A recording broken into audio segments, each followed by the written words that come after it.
акылы бар жигиттердин заманы болду. Жаңы технологиялар келди. Ошон үчүн мына келген ар бир технологияны, жаңылыкты жакшылап изучить эткиле. Билгиле, үйрөнгүлө, зерикпегиле. Макулбу? Вот айтып коет го, тяжело в учении, легко в бою деп. Ошон чыгасаңыздар, могулордун баарын үйрөнүп алсаңар, ошол өзүңөргө жакшы болот. Макулбу? Өзүң эле билип, өзүң тегерегиңди эмес, бүт баары билиш керек. Элдин баары үйрөтүлөт. Мына эмелер бар экен, столдорубуз бар, туурабы? Бар. Окуу кабинеттери бар экен, жакшы кайгы ушул жерге отуруп үйрөткүлөт. Мына ар бир тронгу,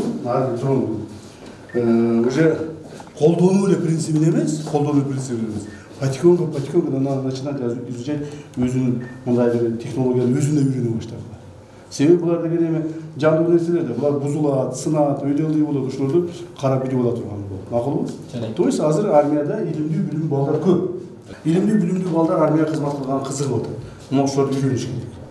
Үйрөнүп, ичини разбираться этип, өзүңөр билип, башкаларга үйрөтүп, колдонуунун тартиптерин үйрөтүп, ар түрдүү ыкмалар менен үйрөнгөндү бүт. Жаңы келген солдаттарга баарын окуткула. Дагы ийгилик болсун. Жакшылап иштей берет.